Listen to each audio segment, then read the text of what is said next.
Hello everyone and welcome back to another session of Dark Souls Remastered PvP and another weapon showcase. Today we are taking a look at the Man-serpent Greatsword, and I have to say this weapon is one that I am not necessarily a huge fan of, but I will admit that I did judge it too harshly in the original showcase I did on it in the original release of Dark Souls. So it is what it is. That said, let's get started with the basics. This weapon has a strength requirement of 24 and no dexterity requirement, so it is a strength weapon through and through, and that's a good thing. It gives more variety to strength builds, and being able to have a greatsword that is able to be as damaging as this on a strength build is a really great thing to have. It offers some variety and makes it so they're not stuck only using, axes and maces and great axes and so on and so on. So moving on from here, at plus 5, this weapon has a physical base damage of 165 and a B scaling in strength. At plus 10, the strength scaling has not changed, but your base damage has gone up to 220, and at plus 15, you have a base damage of 275 and an A scaling in strength.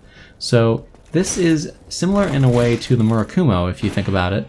It has a high base damage and a very high scaling.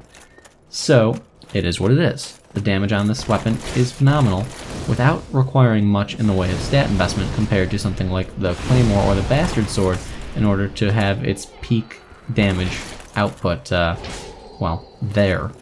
So that's a great thing. Now, aside from the great damage and the fact that it's got no dexterity requirement and great scaling, making it ideal for strength builds, this weapon actually has some pretty good combos as well. So, despite the fact that it is slightly slower than the Bastard Sword and Claymore, the combo potential is there for the most part. You're not going to notice a major difference in the combos you can and cannot pull off, so that's great. You can use your R2s to mix up things, you can use them unlocked to catch people who are trying to roll around you and get backstabs like I did in one of the earlier fights, where the guy did a reverse roll trying to get behind me.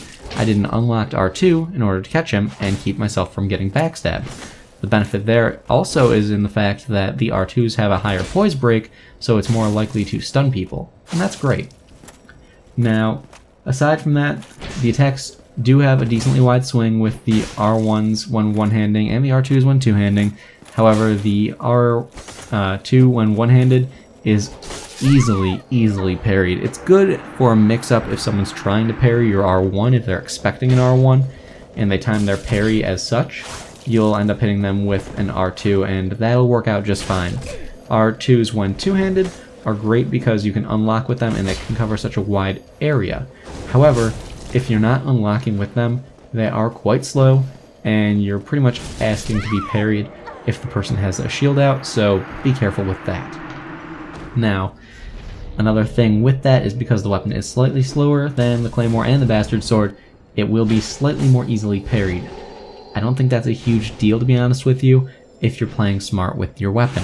So that's all you gotta do, just play smart with your weapon. Think about what you're doing, don't spam away. It is what it is.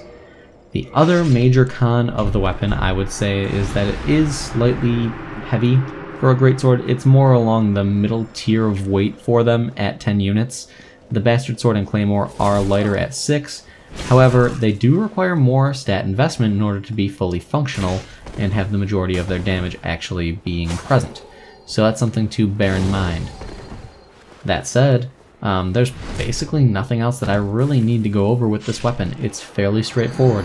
It weighs more than the Bastard Sword and Claymore, it's a little slower than the Bastard Sword and Claymore, and that's not great for quality builds. But the fact of the matter is, this is a strength weapon, not a quality weapon. So for strength builds, it offers variety, it offers a good moveset, it offers good damage, it offers good combos. Overall, what more can you ask for a strength build? Not a whole lot. And the fact of the matter is, because you're going to be able to save on stat investment on a strength build with this, you can invest into something like Faith or Intelligence, and you can buff this weapon. So there is a lot of potential to be had here. That said, this is the last fight. I hope you guys have enjoyed this video, found it helpful in one way or another. If you feel like voting on the next weapon showcase, then feel free to stop by the Discord and do so. And that's all I've got, so again, thank you guys for watching, and I will see you all next time.